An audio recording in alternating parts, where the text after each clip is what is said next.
Este encuentro de fortalecimiento del patrimonio cultural, valoración, restauración y puesta en valor del legado construido. Este es un seminario internacional de patrimonio 2017. La ciudad de Concordia posee un rico y diversificado patrimonio tangible e intangible correspondiente a diferentes épocas de su historia, así como a distintos tipos funcionales y tecnológicos, no siempre suficientemente valorados. El conjunto de obras arquitectónicas, escultóricas, etcétera, conforman el patrimonio y su conservación se fundamenta en los valores que la sociedad le atribuye para legarla a las futuras generaciones. El creciente deterioro a que se ven sometidas por diversas causas los edificios, sitios y bienes heredados de generaciones anteriores llevó a la toma de conciencia acerca de la necesidad de su preservación. Dicho evento también cuenta con la participación de destacados profesionales e investigadores del ámbito internacional, nacional, provincial y representantes de nuestro medio. Se encuentran presentes, en representación del señor presidente municipal, doctor Enrique Tomás Cresto, la señora coordinadora de gabinete, doctora María de los Ángeles Petit, acompañada por el señor secretario de Obras y Servicios Públicos, ingeniero Carlos Pasquet. También está la señora concejal Magdalena Reta de Urquiza. En representación de la provincia de Entre Ríos, el doctor Alejandro Casañas, presidente de CAFEX, la coordinadora del Consejo Asesor de Protección del Patrimonio de Concordia, arquitecta Soledad Schroeder, de la Universidad Tecnológica Nacional, el decano de la Facultad Regional Concordia, ingeniero José Penco, Regional Noreste del Colegio de Arquitectos de Entre Ríos, arquitecto Carlos Fernández, de la Universidad Tecnológica Nacional, el director del Grupo HIGMA, profesor Jorge Sota, y también se encuentran presentes Marta Molina y Ángela Barrios. Marta Molina es de Huelva, España, y es secretaria del Instituto de Arquitectura y Ciencias de la Construcción. Señoras, señores, sean todos muy bienvenidos esta mañana. Escuchamos en primer término la palabra del profesor Jorge Sota, de la Universidad Tecnológica Nacional y director del Grupo HIGMA.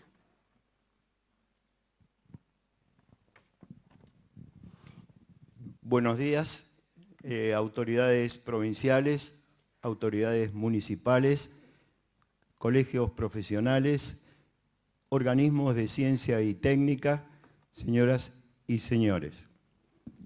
Es para mí una oportunidad muy fuerte desde el punto de vista emocional lograr participar en el día de hoy en el conjunto de aquellas fuerzas que en este lugar están interesadas en el patrimonio sin ser de la localidad, aunque ya en una oportunidad ustedes saben que dije que soy parte del paisaje de este lugar y he llevado ya más de 20 años de mi vida concurriendo a la universidad y participando en la formación de muchos de aquellos que en este momento han accedido a la profesión y están desarrollando a ella.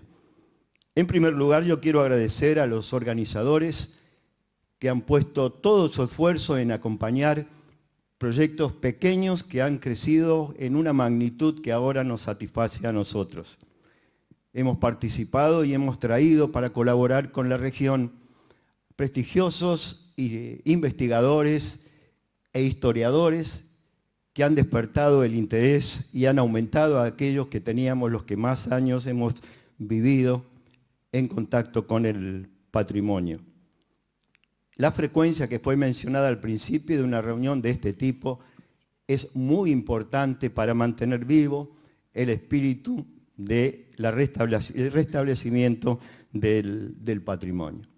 Particularmente en esta reunión, que yo la llamo una reunión integrada, donde la gestión, la profesión y el sistema académico nos hemos unido para llevar adelante proyectos que entre nosotros y con los conocimientos y habilidades que podemos recibir o hasta copiar, lo vamos a poder llevar con éxito en el futuro. Hay algunas cosas que han favorecido el que lleguemos a esto. En principio, desde la gestión, que se haya creado el Consejo Asesor del Patrimonio, donde hay una integración muy fuerte, aunque a veces no estamos todos juntos, pero sí participamos todos juntos del Consejo Asesor, que ha producido resultados satisfacientes.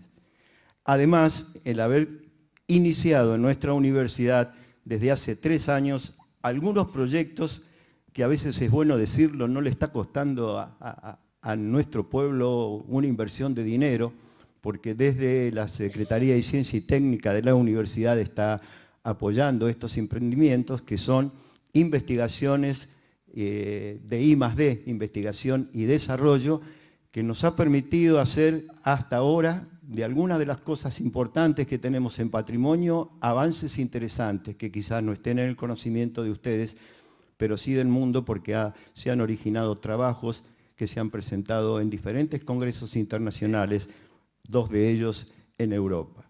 Uno es el relevamiento del patrimonio del Palacio Arro Barrena, que la parte de patología estructural, que son aquellas incumbencias que tenemos desde la ingeniería civil y otras disciplinas como la química y la física. El relevamiento patrimonial del cementerio viejo, que es una de las cosas, creo que a mí me ha impactado mucho más de este lugar. Y ahora con mucha más cercanía a este tiempo, el relevamiento del patrimonio moderno, las obras de Alejo Martínez, con lo que tiene que ver, apuntando a lo que es la base del patrimonio moderno, el hormigón, que en realidad es el tema fundamental de investigación que tiene nuestro grupo, el HITMA. Me voy a permitir hacer una pequeña mención, aunque fue muy bien hecha al principio, de la presencia en la sala de las doctoras arquitectas del Instituto Andaluz del Patrimonio Histórico y directoras de sectores de materiales de la Universidad de Sevilla, que nos van a prestigiar con sus conocimientos en el desarrollo y que son tan afables, tanto Ángela como Marta, como para que interactúen con ustedes todo el tiempo que puedan. Están muy cansadas de ver lo lindo que es Concordia, según dicen ellas, pero bueno, no creo que se vayan a cansar mucho más. Con esto cierro. Espero que ustedes disfruten de este seminario y que aprovechen lo máximo posible. Y les pido, por favor, como es mi costumbre, que a mi edad a veces es fácil decirlo, no se queden con preguntas. Aunque las preguntas parezcan tontas en las exposiciones, háganlas, porque probablemente tengan respuestas muy inteligentes. Que empiecen un buen día con el resto de las actividades.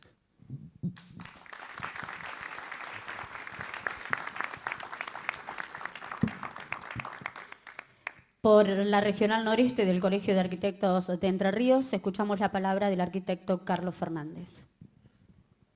Bueno, buenos días a todos. Gracias por acompañarnos. En nombre del Colegio de Arquitectos quiero agradecer a los organizadores por habernos invitado otra vez a participar, en especial a la gente de la municipalidad, al arquitecto Altamirano, al arquitecto Vázquez, a Sergio Esquivel, que son quienes estuvieron trabajando en la organización de este evento. La verdad que para nosotros como colegio es muy importante generar estos espacios de encuentro donde podemos debatir, consensuar, reflexionar acerca de las nuevas tareas de preservación de nuestro patrimonio. En especial para nosotros el patrimonio arquitectónico, y por eso este año hemos decidido participar. Estuvimos realizando una exposición muy importante en nuestro colegio sobre la obra del arquitecto Alejo Martínez, que intenta empezar a difundir el patrimonio arquitectónico moderno de nuestra ciudad, que es muy importante. Y esa exposición la hemos trasladado acá al foyer del Centro de Convenciones, así que están todos invitados a verla. Es un proyecto de investigación que está organizando el Colegio de Arquitectos, cual integran el arquitecto Marcelo Vázquez, el arquitecto Moisés Hassan, la arquitecta María del Carmen Monicalzi y la arquitecta Schroeder por la Comisión de Patrimonio. Es un proyecto importante, interesante, que estamos empezando a difundir, así que bueno, después el panel de la tarde tiene que ver un poco con eso. Así que bueno, espero que disfruten de la jornada y que salgamos de acá con mayores conocimientos y focalizados en la idea de seguir conservando y empezando a preservar y a conocer nuestro patrimonio arquitectónico. Muchas gracias.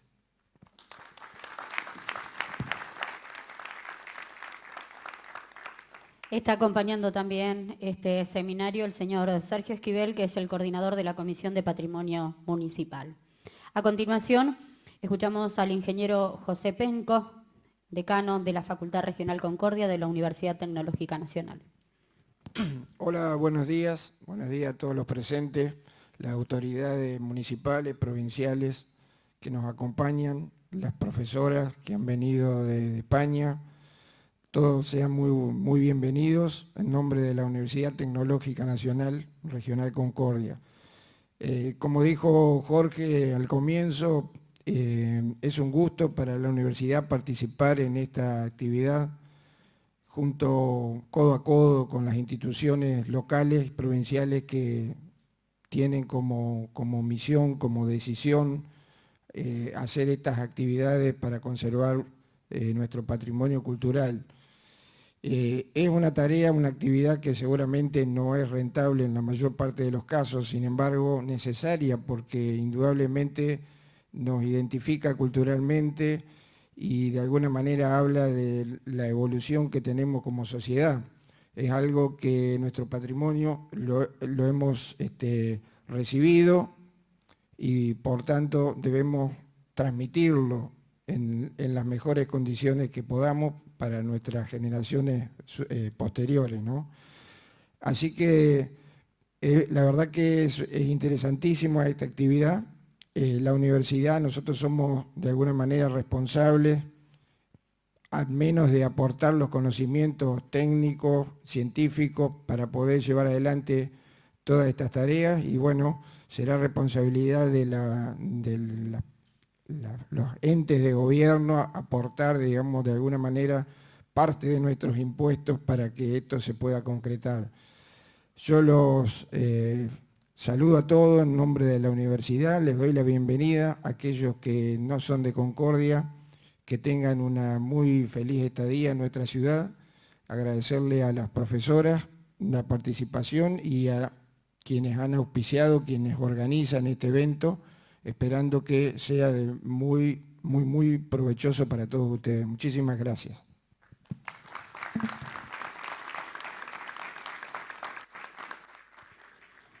Seguidamente escuchamos la palabra de la coordinadora del Consejo Asesor de Protección del Patrimonio de Concordia, arquitecta Soledad Schwer. Bueno, buenos días a todos. En principio, como coordinadora general del Consejo Asesor para la Protección del Patrimonio, tengo que agradecer a las prestigiosas instituciones que permitieron que nosotros formemos parte de esta organización. En principio, al Colegio de Arquitectos, a la UTN y posteriormente a la municipalidad que nos invitó a participar de esta organización y nosotros nos sentimos muy orgullosos porque hace apenas casi un año que estamos trabajando, que nos den este reconocimiento a la tarea que hacemos diariamente, para nosotros es muy importante y valorable.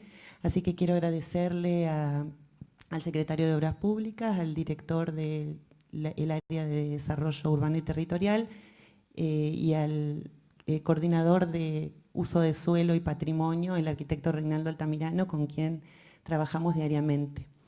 Por otro lado, es necesario que nosotros recalquemos la voluntad política que ha habido el año pasado de volver a convocar al Consejo Asesor de Patrimonio, que para quienes no lo conocen es un grupo de profesionales interdisciplinarios que trabaja ad honorem y cuyo fin principal es asesorar al Poder Ejecutivo en la toma de decisiones con lo que tiene que ver con respecto al patrimonio de nuestra ciudad. Es por eso que, haciendo uso de la ordenanza que le dio origen, se volvió a convocar el año pasado a este consejo que hoy me toca coordinar. Por último, me gustaría felicitar a todos los actores que han formado parte de esta organización y han vuelto este seminario un hecho sustentable en sí mismo, gracias a que los tres actores principales que tenemos para defender el patrimonio, el Estado, el CAPER y la UTN, se hayan puesto de acuerdo para trabajar juntos en este seminario que nos permitió aunar esfuerzos, recursos y capital humano. Estoy muy contenta de que esta gestión se lleve adelante, todos juntos, dando un mismo mensaje, que a la gente de Concordia, a los que trabajamos en la profesión, a los que investigamos, a los que estudiamos, nos interesa salvaguardar nuestro patrimonio. y nos da la esperanza de que tenemos un futuro porque nos dedicamos a proteger nuestro pasado. Muchas gracias.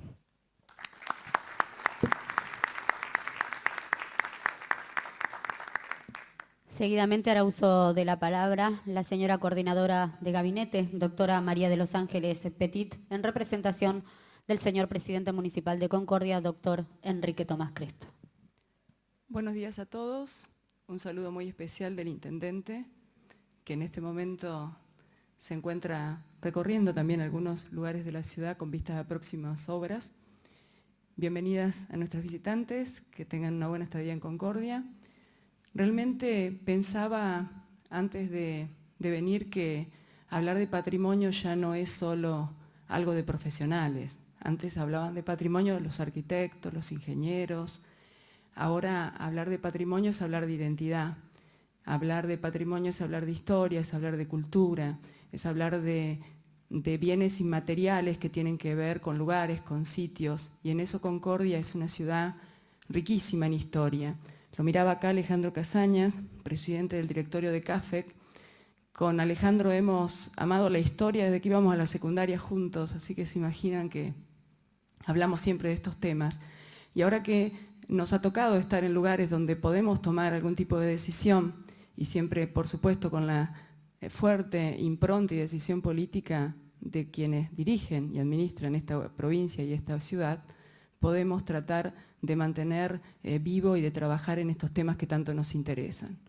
Concordia ha trabajado en los últimos años y ha recuperado lugares muy importantes, como las imágenes que veíamos acá de la puesta en valor del Palacio de San Carlos, un lugar que nos excede, que es reconocido a nivel mundial.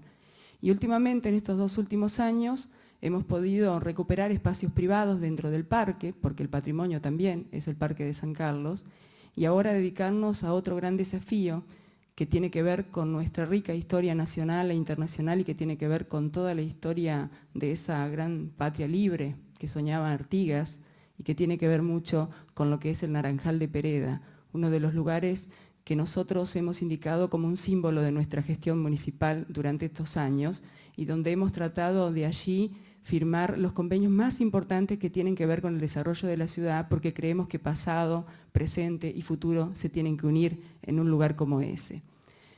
Le agradecemos profundamente a la gente del Consejo del Patrimonio porque nos acompañan continuamente y estamos en contacto y cada vez vamos avanzando un poco más. Al Colegio de Arquitectos, con el que tenemos una relación constante desde el inicio de la gestión de las nuevas autoridades del colegio y que realmente son parte de nuestro trabajo, y en esto el secretario de Obras Públicas de la Municipalidad y la gente de Planeamiento lo conoce perfectamente, y por supuesto a las autoridades de las instituciones educativas que nosotros queremos y estamos seguros que tienen que ser parte de todo el trabajo que se realiza en lo que tiene que ver con el desarrollo de nuestra ciudad. Concordia es una ciudad muy difícil desde el punto de vista arquitectónico, es una ciudad que cambia y que muta continuamente porque el río nos está empujando cada vez más hacia lugares que no pensábamos hace unos años que podían ser habitados. Esto nos exige el desafío de trabajar en nuevas obras, en obras complementarias, y en este momento estamos trabajando en un programa especial de desarrollo binacional a través de un crédito extracupo del Banco Interamericano de Desarrollo que tiene que ver con el Puente Internacional Salto Concordia, el Aeropuerto Internacional de Concordia de Cargas y el Puerto de Salto. La próxima semana ya una misión del BID viene a Concordia a ver todos esos proyectos y estamos trabajando también en un gran proceso de participación ciudadana que tiene que ver con la continuación de la defensa costera, ya no la defensa sur, sino también la defensa costera central, lo cual también nos hace ver todo lo que tenemos que mantener arquitectónicamente y aquello que tenemos que desarrollar para que no se pierda todo lo que está en esa zona tan histórica de nuestra ciudad. Así que estos acontecimientos son muy importantes para nosotros, creo que son muy importantes para ustedes y tenemos que estar todos trabajando juntos y con una fuerte decisión de mantener el pasado, trabajar mucho en el presente y dejarle, como decía acá el decano, a las generaciones futuras lo mejor que tenemos, que es nuestra historia, que es nuestra identidad cultural, arquitectónica y todo lo que tiene que ver con esta hermosa ciudad de la que todos formamos parte. Muchísimas gracias y que tengan 2 días de buena jornada.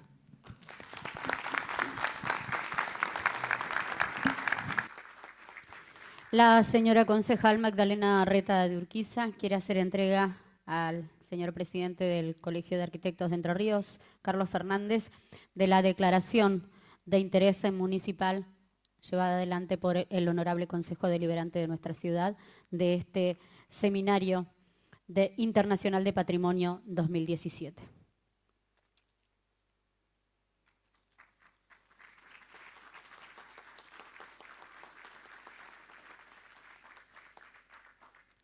De esta manera queda entonces abierto oficialmente este Seminario Internacional de Patrimonio 2017, fortalecimiento del patrimonio cultural, valoración, restauración y puesta en valor del legado construido. En nombre de ellos, a todos los docentes que nos acompañan, porque hoy es nuestro día, ¿sí? Y estamos trabajando como hemos hecho siempre. Bueno, pasaré a leer los currículums de ambos disertantes. El licenciado Francisco Antonio Senagaglia, aunque acá no lo dice, es concordiense. Efectivamente. Bueno, es licenciado en Psicología y profesor en Psicología, especialista en Psicología Política con orientación en Gestión y Evaluación de Programas Sociales. Fue presidente del Colegio de Psicólogos de la Provincia de Buenos Aires, consultor experto en los programas de Naciones Unidas para el Desarrollo en el área Asuntos Municipales, entre otros. Ha escrito novelas y ensayos. Obtuvo la faja de honor Sociedad Argentina de Escritores SADE a la mejor novela en el año 2009. No soy tan viejo. No, ya casi te hacía histórico. Bueno. Y el Patrimonio. Sí. Y el premio Fray Mocho 2009. Actualmente dirige la colección de historia de Entre Ríos que realiza el Ministerio de Cultura y Comunicación de la provincia de Entre Ríos, una muy buena medida. Este año 2017, el Honorable Consejo Deliberante de Concordia lo declaró personalidad ilustre de la ciudad por sus aportes a la cultura, la educación y los derechos humanos. El segundo disertante es un conocido de todos nosotros, ha enviado un currículum muy breve, pero no es que no tenga más antecedentes. Nació en el año 1938 en Colonia San Roque, ejido de Federación. Ejerció la docencia primaria y secundaria en la misma ciudad. Fue alumno fundador del Instituto de Profesorado Concordia, donde obtuvo en 1965 el título de profesor de Historia y Latín. Profesor y rector del Bachillerato Humanista Moderno, profesor en el antiguo Colegio Nacional Alejandro Carbó y en la Escuela Normal de Concordia. Fue secretario municipal en Federación, jefe de Inspección General en San Salvador, concejal de Concordia por 2 periodos y actualmente es titular y organizador del Archivo Histórico Municipal. Se dedica a la investigación histórica desde 1970, escribiendo artículos y libros en la especialidad. De estos últimos tiene numerosos ejemplares ya publicados. Bueno, invito ahora a Francisco para que comience su disertación. Me está recordando que fue mi profesor. Bueno, está bien, maestro, está todo bien. Bueno, buenos días a todos. Muchísimas gracias a los organizadores por la invitación y bueno, esperemos compartir una linda jornada. Por ahí muchos de ustedes se preguntan qué hace un psicoanalista hablando de patrimonio, pero bueno, no es que todo tenga que ver con todo, sino justamente porque nos interesa el orden de la causalidad. Así que intentaré rápidamente 3 grandes reflexiones y bueno, si después da al final el debate podremos discutir algunas de estas cuestiones. La primera cosa que me gustaría compartir con ustedes tiene que ver con la idea justamente de cultura, ¿no? Que, bueno, a partir sobre todo del siglo XIX en adelante, el concepto de cultura empezó, digamos, a adquirir un valor dentro del estudio antropológico, con el surgimiento de la antropología, de las ciencias sociales, y obviamente, digamos, con las distintas disciplinas de las mismas ciencias sociales, que hizo que ese concepto fuese amplísimo y hoy, a la fecha, se sigue discutiendo qué entender o no por cultura.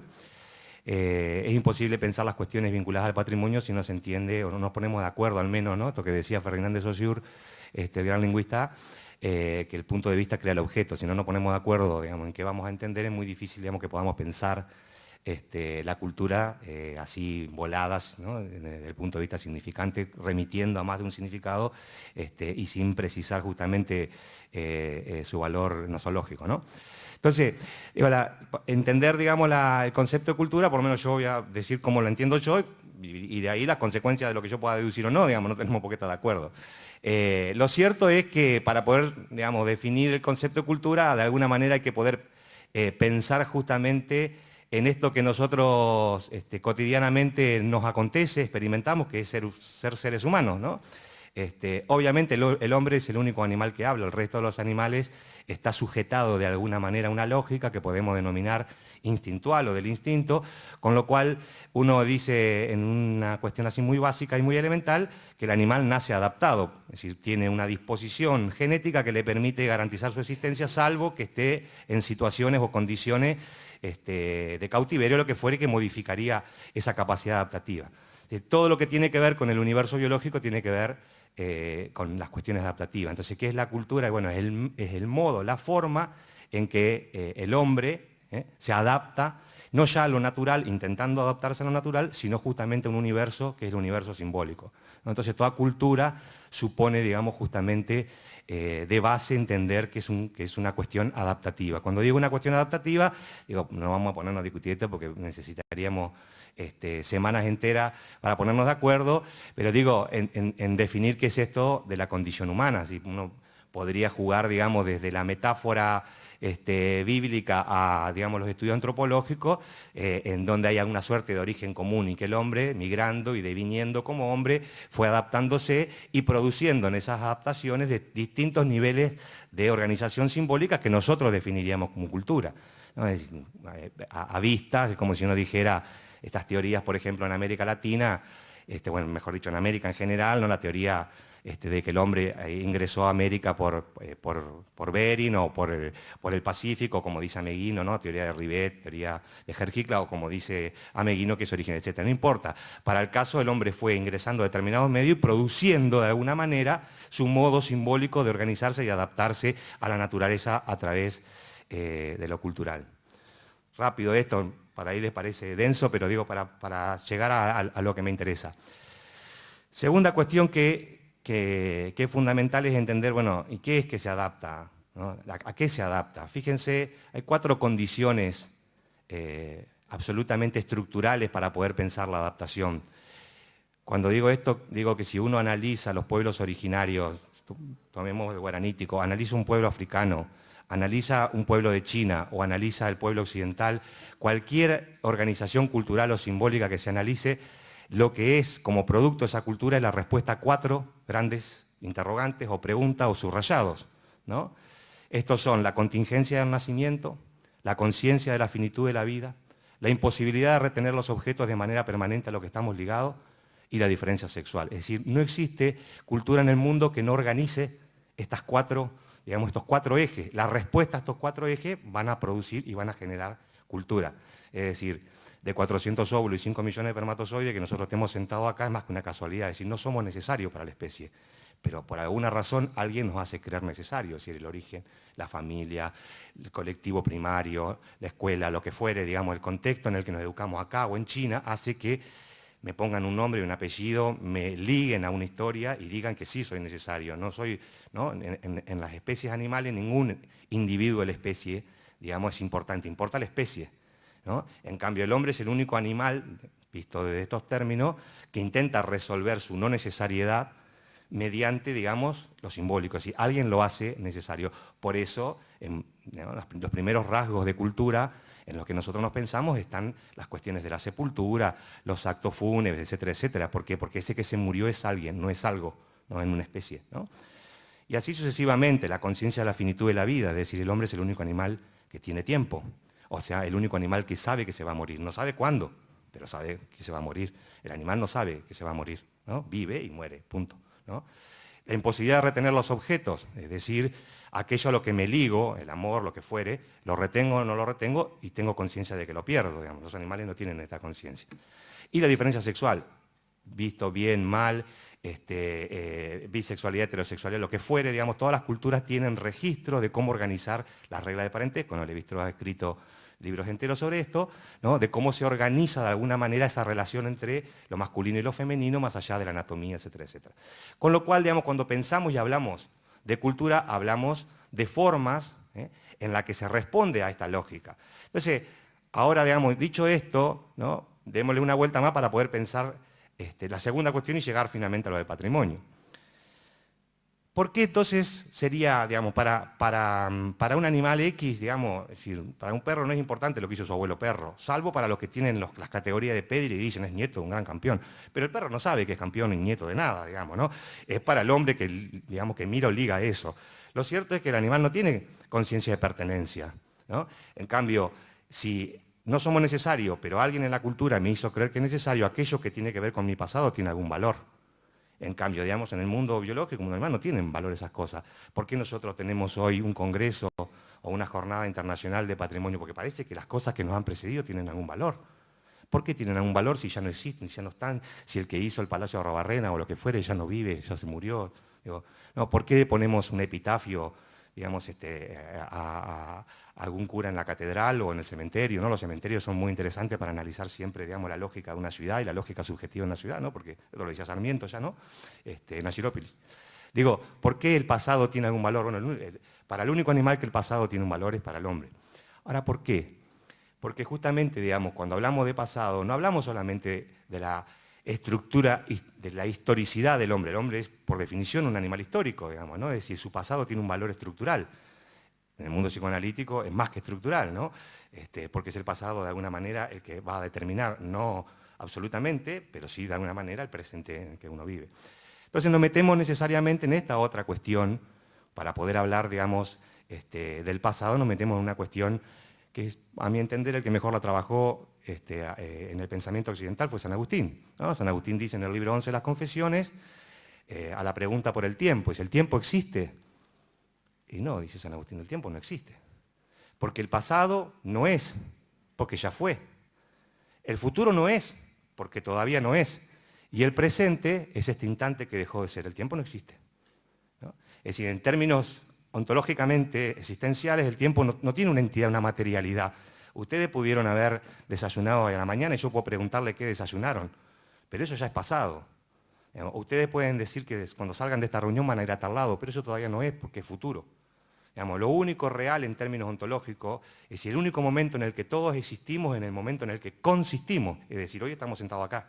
Cada uno podrá estar pensando en lo que sea, o atendiendo o no, pero realmente solamente existen acá, hoy. Y dentro de 10 minutos en otro lugar, pero digo, formalmente, ¿no? Entonces, ¿por qué es importante la idea y la concepción del tiempo? Porque justamente eso es lo que nos permite pensar que lo que tenemos del pasado es un relato.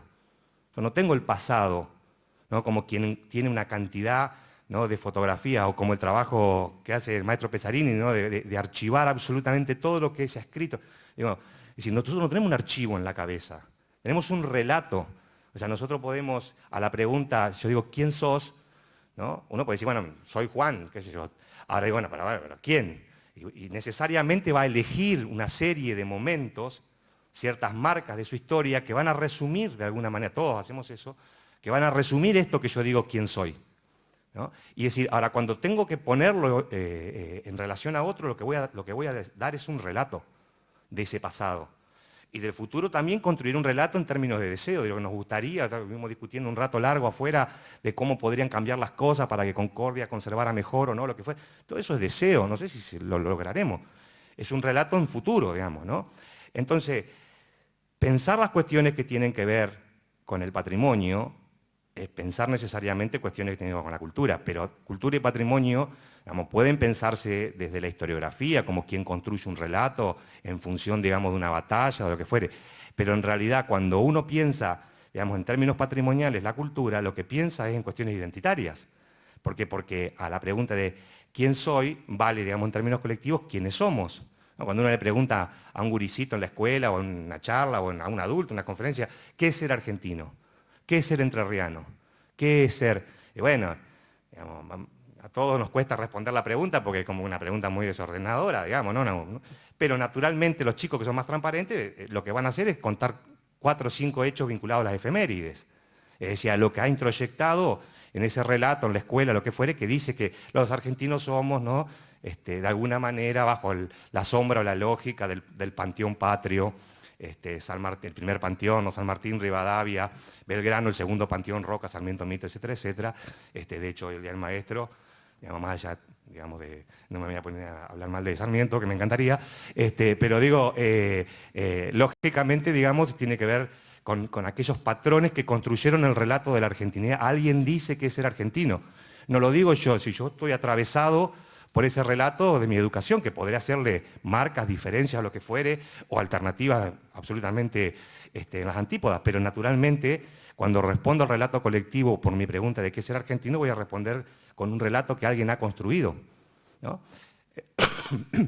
Y no tiene que ver con que yo sea un documentalista y sepa, digamos, y haya leído los documentos y las cartas, y entonces por eso yo puedo decir que es el argentino. No, el relato que me constituye como sujeto.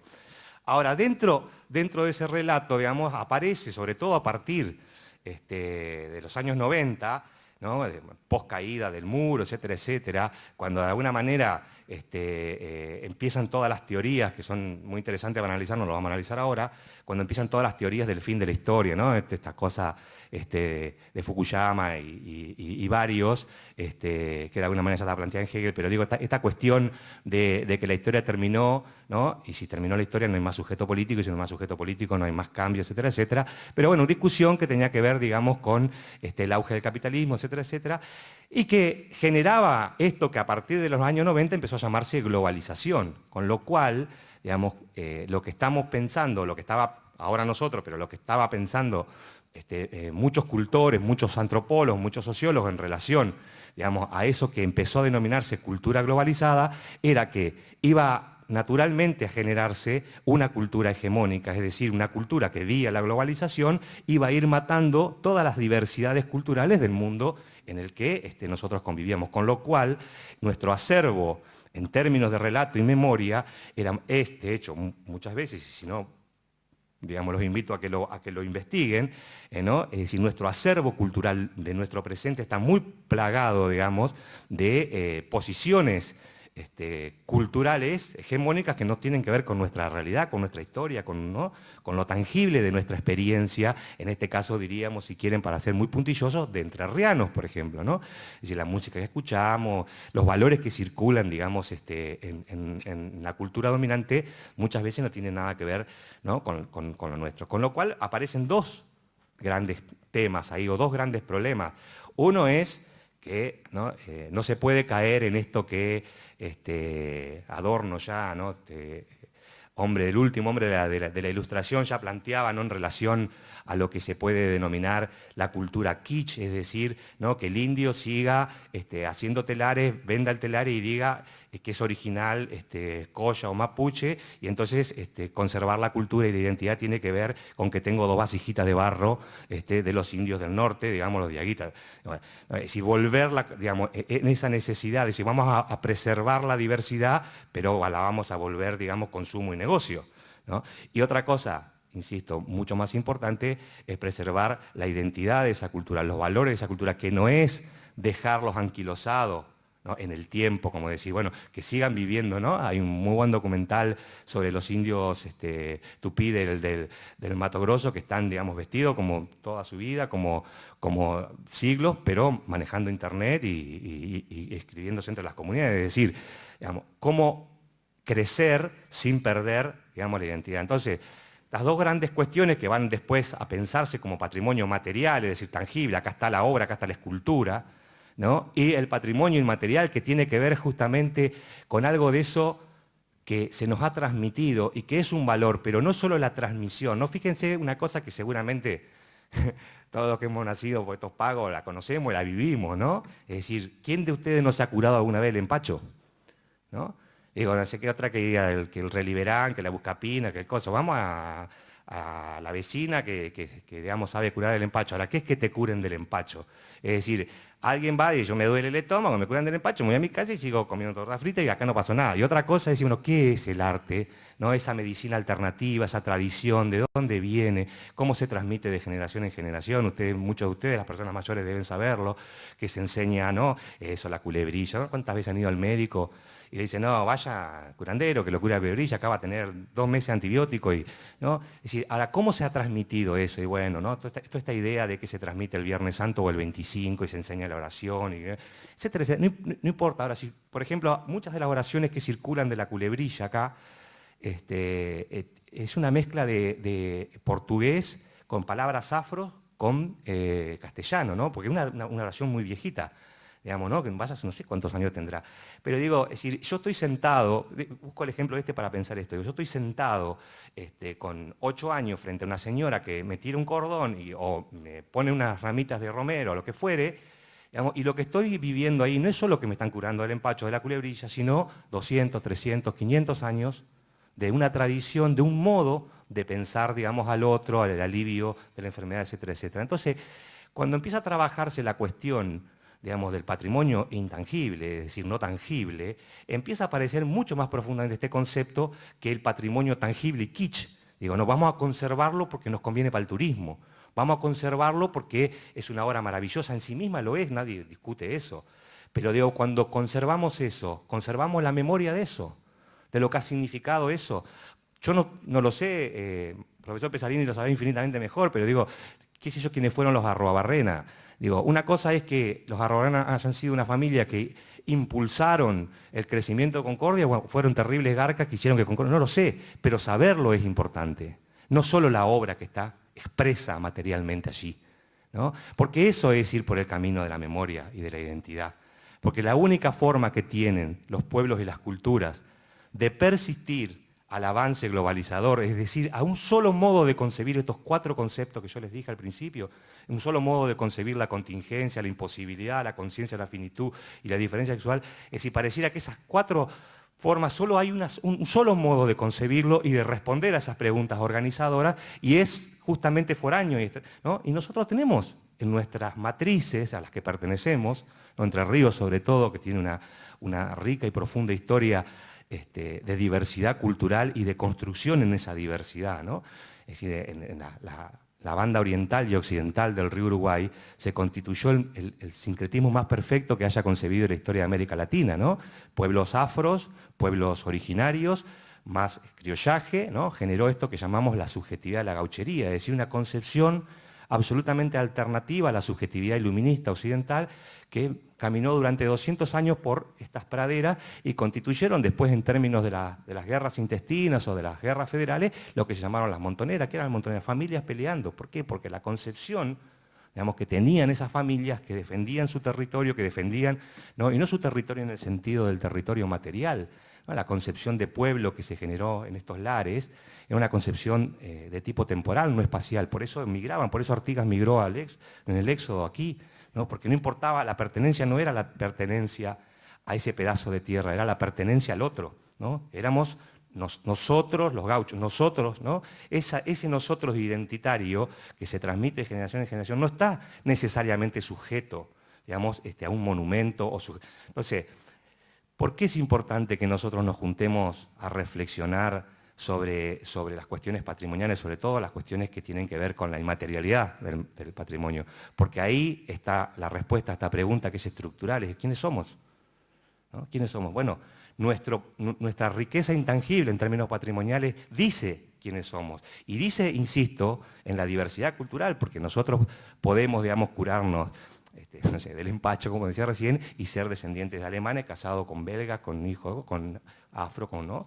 Es decir, la idea del sincretismo, del buen sincretismo, permite justamente conjugar la memoria, porque yo puedo, digamos, de alguna manera revisar no mi posibilidad genética, sino justamente la del orden de la memoria, y en mí como sujeto que forma parte de esta comunidad, reconocer, digamos, mi cultura, mi identidad cultural como un todo, y a su vez en sus partes, ¿no? Y de alguna manera socializar eso, digo, ¿no? Si poder comer chucrú a lo alemán y a su vez, no sé, curarte el empacho, etcétera, etcétera.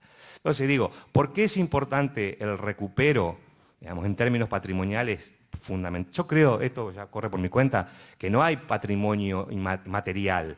Todo el patrimonio es inmaterial, porque el monumento vale porque alguien lo mira, porque hay un sujeto y hay un simbólico que rescata a ese sujeto. Dice, este es el castillo de... ¿no? ¿Y por qué tiene un valor más allá de las piedras, de cómo están ordenadas y del lugar estratégico que ocupa? Y porque hay una historia ahí en esas paredes, ¿no? Y esa historia, si no es un relato que alguien cuenta, que cuando nosotros éramos gurises chicos y recordábamos con un amigo que íbamos a jugar ahí, y toda la fantasía que teníamos nosotros de gurises chicos, de qué miércoles era eso, digamos, que estaba ahí, las caballerizas y el túnel que llegaba al medio del río, y qué sé yo, fomentaba, digamos, toda esa fantasía infantil, ¿no? Pero que justamente, digamos, no tiene que ver necesariamente con la materialidad, no con el ladrillo, ¿no? Sino justamente con el relato de ese lugar, ¿no? Entonces, si nosotros somos sujetos por la cultura, si somos sujetos por la cultura en términos de lo simbólico y del lenguaje, lo que nos constituye son relatos. Y los relatos tienen valor en función justamente de cómo se socializan esos relatos. Y aunque esos relatos den cuenta de una tradición oral, ¿no? O den cuenta de ese edificio que está ahí, no dejan de ser un relato. La única forma que tienen, insisto, los pueblos de recuperar y sostener la pregunta de quiénes somos, es decir, de recuperar su identidad, es necesariamente a través de su pasado y de la implicación que como sujeto yo hago de mi pasado. Este es mi pasado, esta es mi pertenencia, ¿no? Decían, nació en Concordia, sí. Digo, si no es, como dice, digamos, tema folclórico no es lo mismo nacer en cualquier parte, digamos, ¿no? Algo de Martín Fierro también. Digo, en este sentido, no, uno siente que pertenece ahí. Digamos, ¿a qué pertenece, digamos? ¿A una partida de nacimiento? No, no pertenece a una partida de nacimiento. Pertenece justamente a toda esta cuestión que podemos denominar vivencia subjetiva, que se vuelve relato y que cuando yo le cuento a otro por qué para mí es importante el río, bueno, es lo que nos ha atravesado, ¿no? Entonces, nada, dejar un poco este aporte a la confusión general, no, mentira. Digo, dejar un poco esta idea de que cuando discutimos estos temas que son muy tangibles, porque ahí están las obras, porque ahí están la escultura, porque, digamos, en realidad estamos hablando de relatos, de memoria, y que esos relatos nos constituyen si nosotros tomamos conciencia de esos relatos. Si no, nos seguirán constituyendo los relatos que otros nos ofrecen de quiénes somos. Y lo único que nos puede dar verdaderamente profundidad identitaria es que nos hagamos cargo de nuestros propios relatos, que son muchos, muy ricos y muy buenos. Muchas gracias.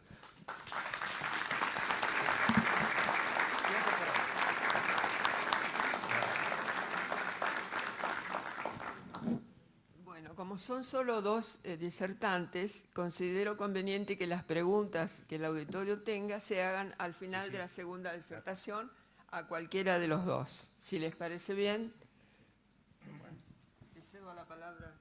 Muchas gracias. Buenos días para todos. Bueno, después de todo un placer estar acá, invitado, aunque no es de mi total incumbencia el tema de patrimonio. Algo vamos a hacer sin tener la versación de mi exalumno, siempre más bien preciso y localista, porque creo que nos interesa Concordia, en especial a los que somos de Concordia y a aquellos que tienen la obligación como profesionales de mantener vivo el patrimonio hacia el futuro. El patrimonio de una comunidad sabemos que pertenece a todos. Hay el patrimonio que pertenece a la nación, a la provincia, a Concordia en este caso, y también a la humanidad. ¿Cuántos ejemplos hay, no es cierto, respecto a la humanidad? Desde las cuevas de Altamira, por ejemplo. Se constituye en un testimonio que sirve para desentrañar importantes momentos del desenvolvimiento del ser humano. El ser humano tiene etapas, hace, construye y se va, pero queda su obra, su trabajo. Y generalmente eso es lo que se pretende hacer, ¿no es cierto? Ha dejado un testimonio claro de su hacer, supongamos, en el Palacio Arrobarrena. Eso significa, aparentemente sí, es un testimonio mudo, una mole, que uno la ve, pero no la investiga. ¿Cuánto habrá pasado allí en ese edificio? ¿Cuántas emociones? ¿Cuántos dolores de cabeza? ¿Cuántas alegrías?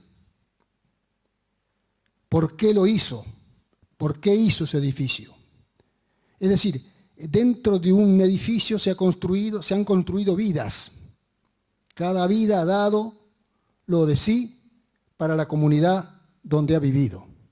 Entonces, ese edificio es un reservorio de aspectos, situaciones que uno debe ver, debe analizar, debe concluir, porque ese edificio estuvo habitado por seres humanos, no es algo muerto. El edificio es vivo, no habla, pero dice mucho.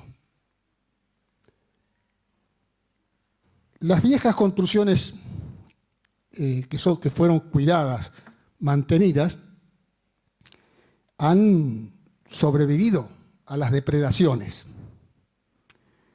Esas construcciones, yo me acuerdo cuando vine en el año 70 a Concordia, todavía era una ciudad bien chata,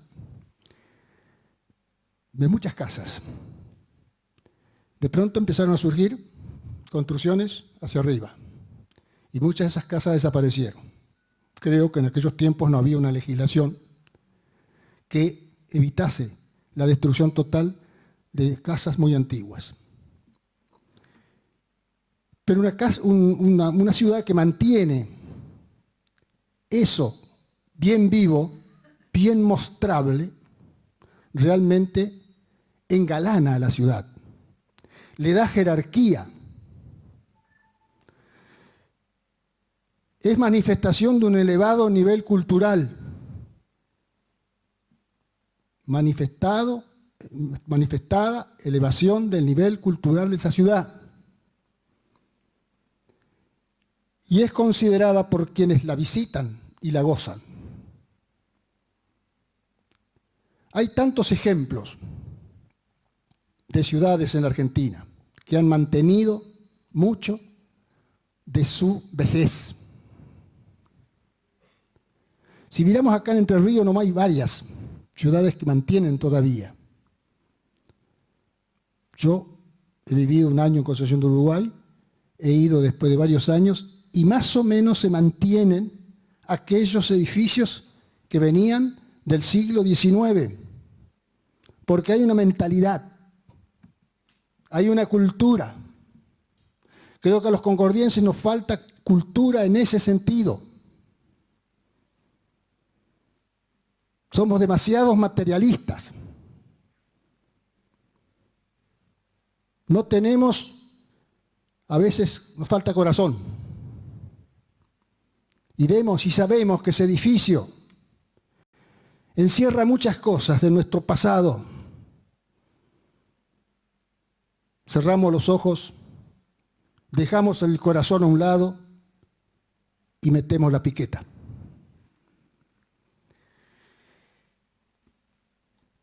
Nuestra ciudad, nuestra Concordia, a través de los tiempos ha descuidado este aspecto, este acervo cultural. No tanto no podemos cuestionar la Concordia desde el 80 para atrás, 1880 me refiero, donde evidentemente había varios factores para que no se mantengan, digamos, legados de aquella época. Concordia vivió muchas zozobras desde su nacimiento, innumerables guerras, destrucción. Es decir, mientras Concordia luchó para consolidarse, nada pudo quedar como fruto hacia el futuro. No olvidemos que incluso hubo una destrucción total por los hermanos Madariaga cuando invadieron en 1843 la provincia de Entre Ríos. Hubo que rehacer toda la ciudad mejor dicho, todavía en aquel tiempo no era ciudad, recién en 1851. Hubo que rehacer todo lo construido. Volvieron los comerciantes que se fueron a Concesión de Uruguay en barcos, embarcados con todos sus petates, las familias que huyeron también hacia Concesión de Uruguay y muchos encabezados por un cura, el padre Terroba, hacia los montes para evitar a los correntinos. Porque venían y destrozaban, no les importaba. Ese viejo rencor entre entrerrianos y correntinos en aquel tiempo estaba en plenitud. El río Mocoretá era, digamos así, la valla y controlada, custodiada para que nadie pase de aquel lado y nadie de este lado. Fíjense, recién después de acabadas las luchas, la última gran lucha, y se dice que terminó así, terminó el período de las largas luchas civiles, fue la Revolución Tejedorista del año 1880. Que Concordia la sufrió, porque acá también hubo quienes lucharon o trabajaron para un sector o para el otro, o para el gobierno de Nicolás Avellaneda en ese entonces, o para Carlos Tejedor, gobernador de Buenos Aires y pretendiente a la presidencia. Esa lucha envolvió a muchos concordienses y muchos buscaron el exilio. Inclusive programaron toda la actividad acá, los tejedoristas en Salto. ¿Y quién capitaneaba toda esa situación? Era Fernando G. Méndez, gran periodista. Después del 80 empieza la paz, el orden, el famoso lema que había esbozado Roca, paz y orden. Las luchas acabaron y cierto, hubo una paz, una tranquilidad. Y ahí comienza el flujo inmigratorio. Y los inmigrantes, ahí a partir de allí, son los que le dan a Concordia otra fisonomía en la construcción arquitectónica, con sus escuelas, con sus estilos, que los traen de Italia, los famosos maestros albañiles italianos. Creo que en las casas todavía por acá, mis viejitas, está el nombre. Me acuerdo de uno, Salvatierra. Bueno, también franceses y españoles. Cada uno pone su impronta. Y entonces surgen, indudablemente, grandes construcciones, con todo su esplendor, más un periodo que hay una riqueza bastante asentada en Concordia, porque la ganadería ya tiene gran importancia para esa época. Y entonces, esas construcciones, esas mansiones, son producto de esa época. A partir de allí, todo lo que se ha construido en adelante siempre ha sufrido depredaciones. Poco se ha conservado. Lo de, ¿dónde es el museo ahora? ¿Cómo es el de Arruabarrena? Es recién del siglo XX. Es un poco lo más tarde de ese ciclo que se inició allá en 1880. Pero fue así. Entonces, a todos esos edificios antiguos se los miraba, ¿sí? Se los miraba la gente, lógicamente, qué hermoso, qué lindo, qué familia, qué... Bueno, todo eso se fue sumergiendo en el olvido y se les dio muerte, así olímpicamente. En Concordia, sin arrepentirme de lo que digo, hubo depredación sin control. Depredación sin control. Pasaba igualmente con otro elemento que podemos considerarlo dentro de lo patrimonial, que son los documentos escritos. El concordiense de otrora, antes que aparezcan las técnicas modernas de máquina de escribir, etcétera, etcétera, etcétera, escribía con la mano. y guardaba enormes pilas de papeles escritos, con un contenido variado, pero seguramente muchos de ellos marcando procesos, hechos, situaciones que iban ocurriendo en la comunidad donde esa persona vivía. Lamentablemente se ha perdido casi todo, no se ha encontrado casi nada. Claro, el dueño de casa escribía, pero era finito. Quedaban sus papeles y sus herederos con otra mentalidad. ¿Para qué necesitamos esto? ¿Para qué nos sirve esto? Nos trae malos recuerdos. Vamos a terminarlo. Lo quemaban o lo vendían por papel viejo. Sin embargo, en Concordia hubo algunos que quedaron. Por ejemplo, la correspondencia del mayor José Boglich, que fue el primer jefe de policía de Concordia, que estuvo en Concordia, que se radicó en Concordia y murió en Concordia. Una correspondencia fabulosa. Se han descubierto acá en Concordia 30 carpetones enormes de correspondencia. Correspondencia variada, porque era un hombre que se vinculaba a una especie de patrón de estancia político en la región, ¿no? Desde Villaguay, el norte, hasta la banda oriental, hasta Salto, en cierta manera tenían su relación con este hombre. Él respondía al gobierno, pero tiene una inmensa correspondencia para todo y hacia todos lados, y ha recibido una correspondencia enorme de todos lados. Fíjese que con el mayor Boglich no se ha podido hacer totalmente, pero yo he más o menos hablado algo de la revolución del 90 en Concordia. Gracias a algunas pequeñas que yo logré de esa correspondencia que la vi, mi afán era en ese momento lograr todo lo necesario para la historia de San Salvador, ya que el fundador San Martín era muy amigo de Boglich, y dejar esto para después. Pero igual, de todas maneras, tomaba algunos datos.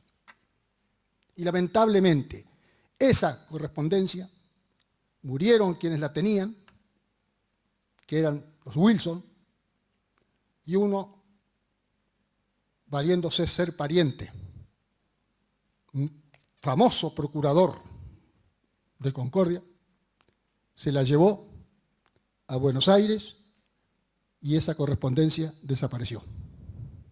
¿Cuánta historia de Concordia se perdió allí?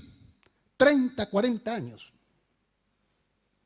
Bueno, más otras cosas. Y eso nos llevó a nosotros a tratar de preservar lo que se pudiese encontrar, buscando de un lado y del otro, y así nació el Archivo Histórico Municipal, que hoy es, digo, de los muy buenos, vamos a ver, es bueno, pero tiene un patrimonio interesante, un fondo documental interesante. El de la aduana de Concordia, por ejemplo, desde el año 1860. ¿Cuánto movimiento hay en esos libros de aduana, en esos expedientes, de lo que ocurría en el puerto, del comercio como era, quién eran los comerciantes, qué se comerciaba, qué se importaba, qué se exportaba? Es impresionante, de nunca acabar. Un manantial impresionante. Eso está allá. También hemos hecho las copias de documentos del Archivo Montevideo, que parece que es Concordia, y no Montevideo, porque en el Archivo Montevideo hay mucha correspondencia de Concordia. Bueno, el original queda, pero sacamos copias, nos dieron copias y están guardadas allí para cualquiera. Y de otros archivos, como el de Paraná, el Palacio San José, Buenos Aires, el Archivo Urquiza de Buenos Aires, tenemos mucha documentación de ahí. Es decir, es un reservorio que está a disposición.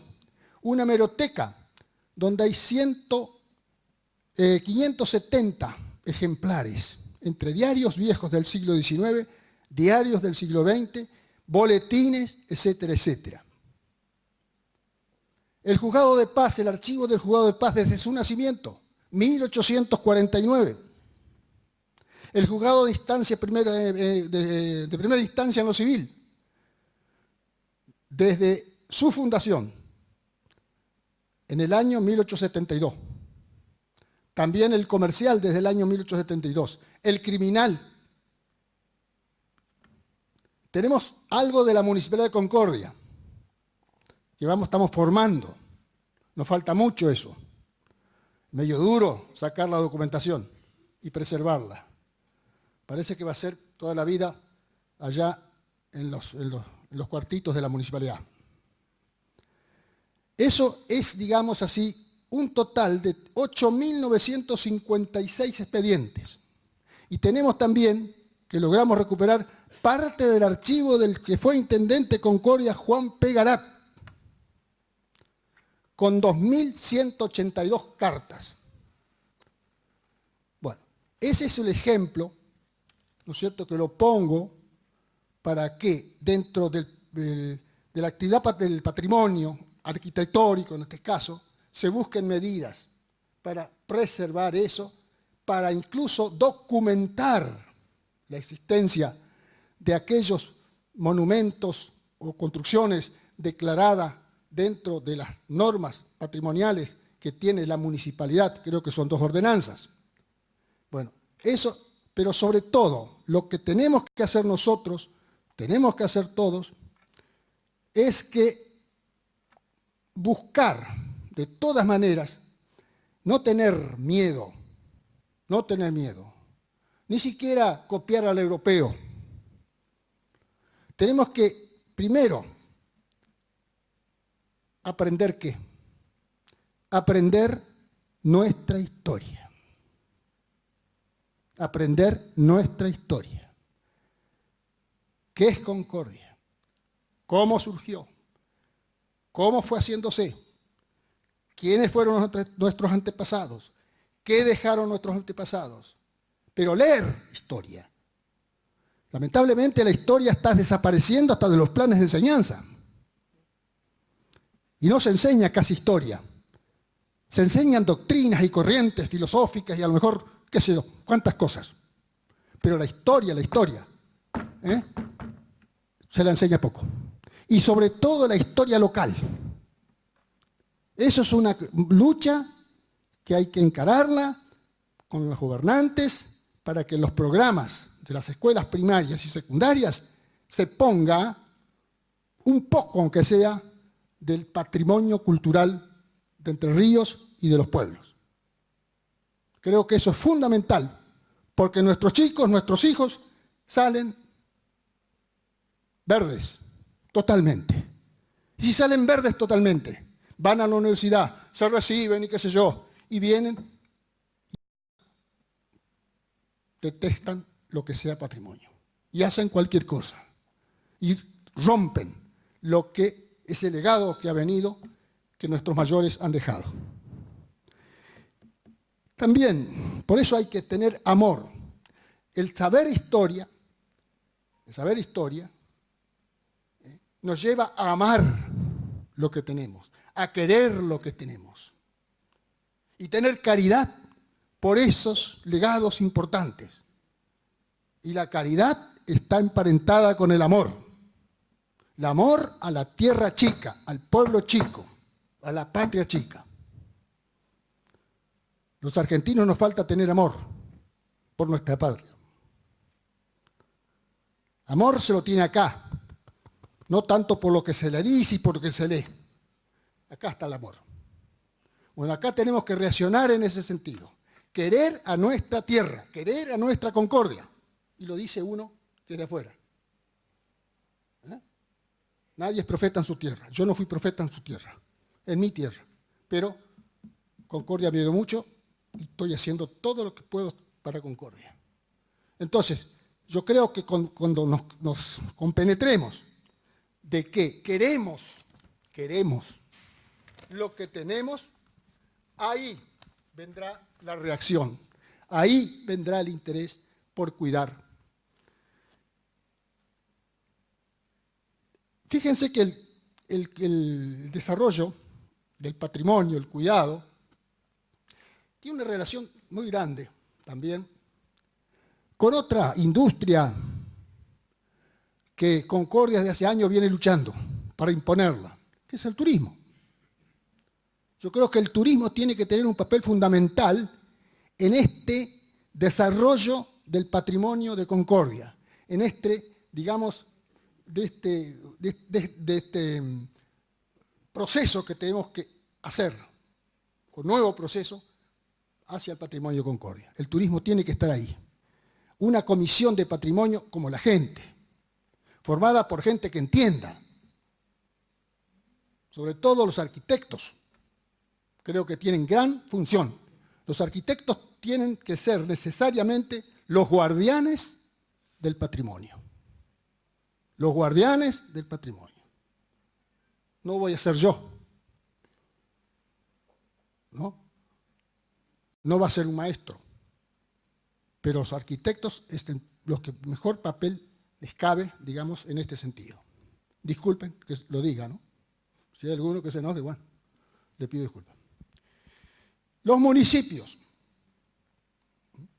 las provincias, los gobiernos provinciales tienen que tomar manos en el asunto, ¿no? Tienen que encarar de una vez por todas una norma, pero como la gente, que atienda esta situación de la preservación de los patrimonios. No me refiero únicamente a la arquitectura, ¿no? Patrimonios también puede ser un monumento, pues ya sabemos, es amplio. Pero debe haber una norma, pero que se la cumpla. Ese es el problema.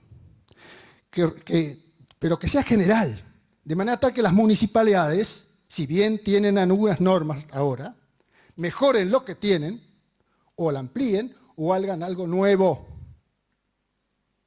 ¿no? Yo creo que hay que hacer esto, tomar el toro por las astas de una vez. Tomar el toro por las astas de una vez. Somos responsables de andar un nuevo camino. Que revierta la dejadez y abandono en el cuidado y preservación del patrimonio cultural de todos. Yo creo que si cada uno piensa, va a encontrar el momento para lograr poner su grano de arena, poner su espíritu, su amor en la reconstrucción patrimonial de nuestra ciudad. Muchas gracias.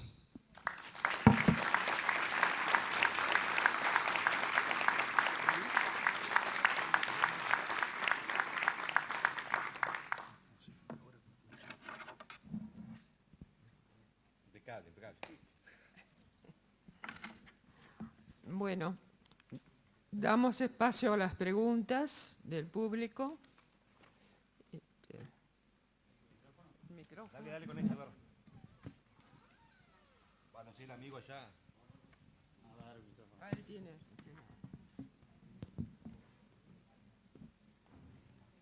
¿Puede ser para los dos? Sí, sí. Buenos días. Me presento, soy arquitecto y docente. Y saliéndonos un poco de lo material, de la arquitectura, de los hechos materiales que uno puede ir rescatando en las sociedades, un profesor de la facultad decía que los hechos urbanos, el hombre realiza los hechos urbanos en un espacio y tiempo, en sociedad, en la sociedad que le corresponde. La pregunta mía,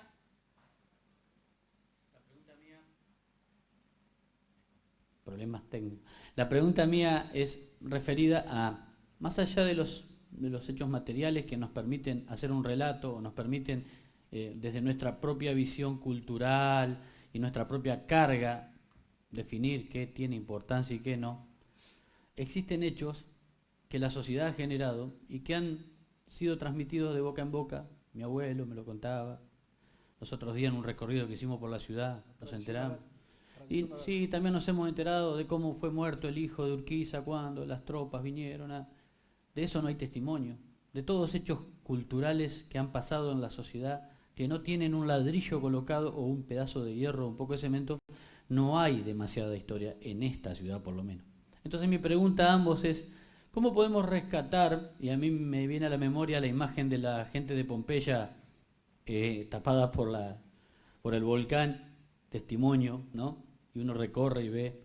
¿Cómo hacemos los ciudadanos que estamos interesados por rescatar esa parte de la historia que no implica la arquitectura o no implica una materialización? ¿Cómo podemos materializar o hacer visible esa parte?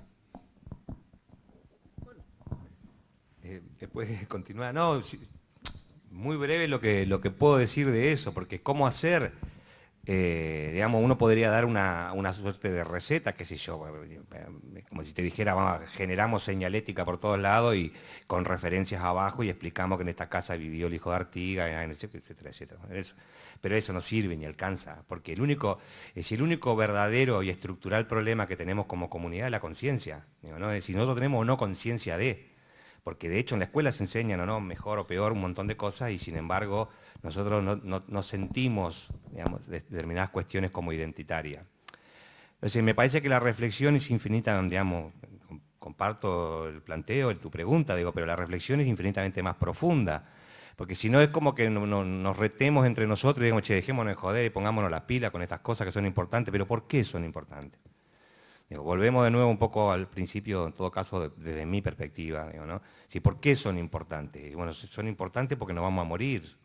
Por eso son importantes. Si no existiera la muerte, no serían importantes. ¿Por qué es importante el pasado? ¿Por qué es importante, mira, un poco lo que decía el profesor Pesarini, si quién vivió en esa casa, qué sintió, qué cosas le pasaron, qué negocios turbios se hicieron, a quién se mandó matar, qué sé yo, lo que ustedes quieran.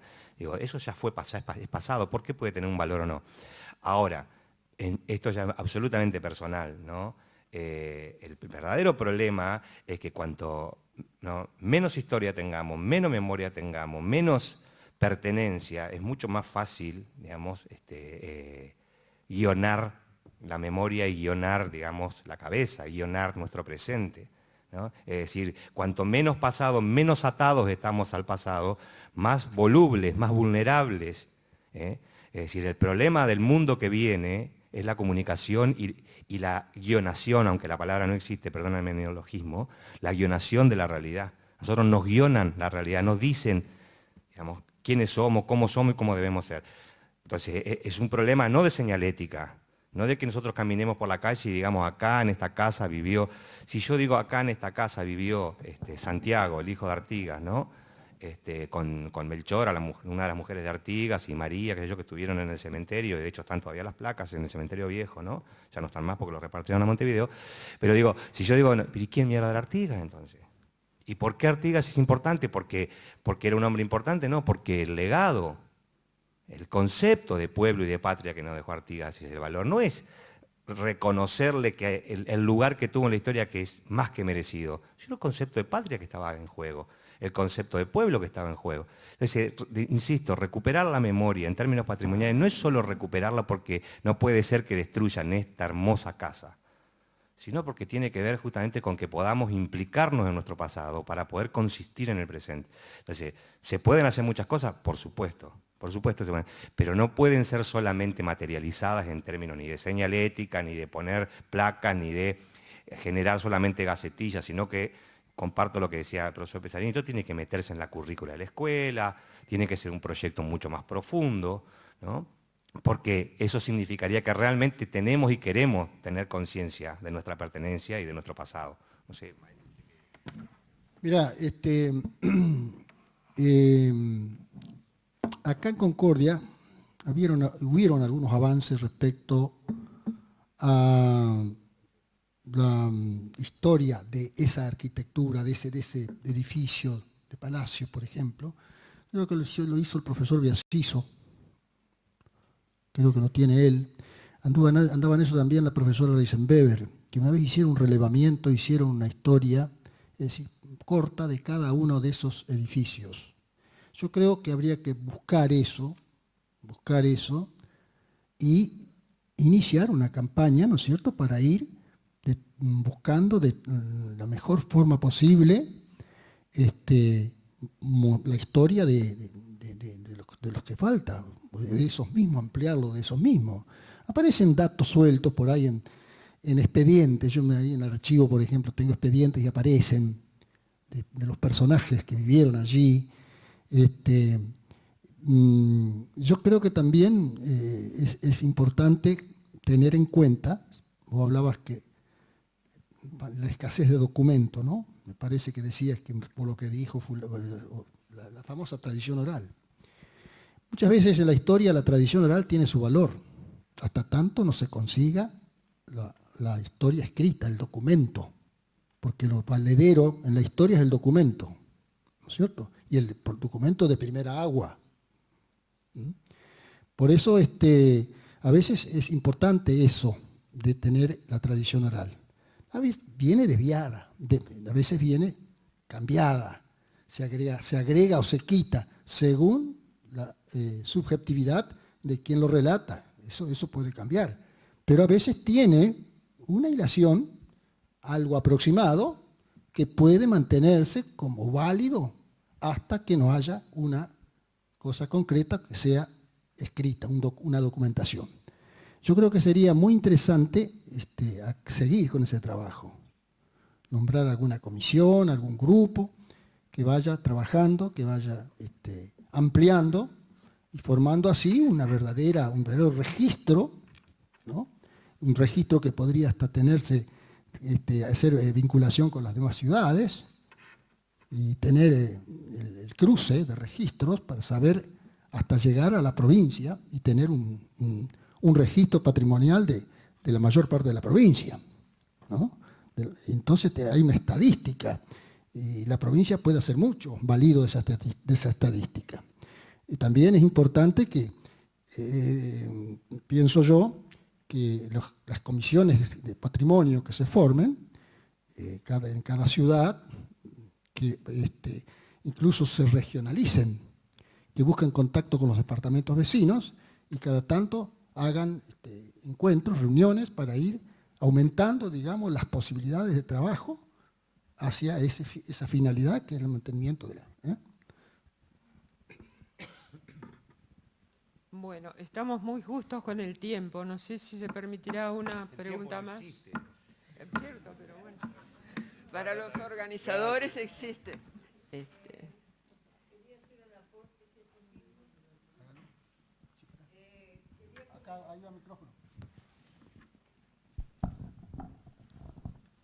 Buenos días. Yo soy Cristina Basalo, de CETUR, me conocen mucho, soy directora del Museo de Antropología, museóloga y especializada en patrimonio.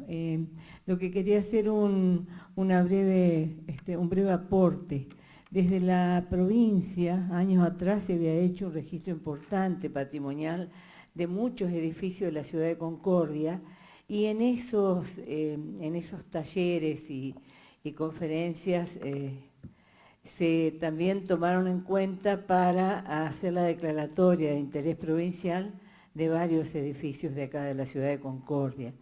Y creo que más allá de todo lo que es registro documental en cuanto a la arquitectura y a las distintas fechas que por ahí y habitantes que por ahí estuvieron en algunos domicilios, eso de rescatar el patrimonio inmaterial del que hablaba el licenciado Senegaglia, que me parece importantísimo porque es lo primero que se pierde, es lo más frágil de conservar.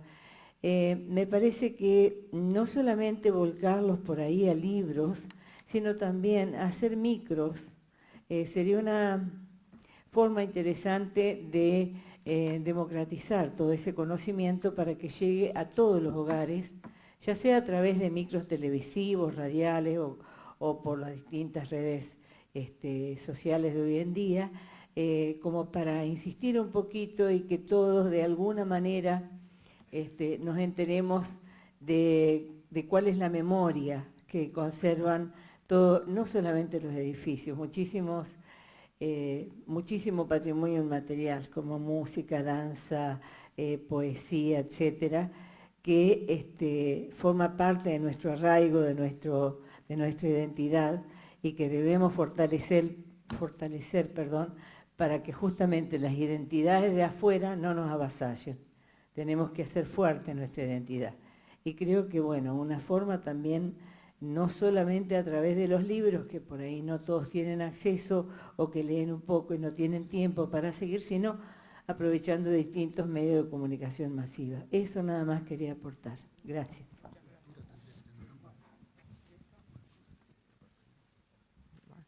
Bueno, damos por finalizada entonces la participación de Francisco y de...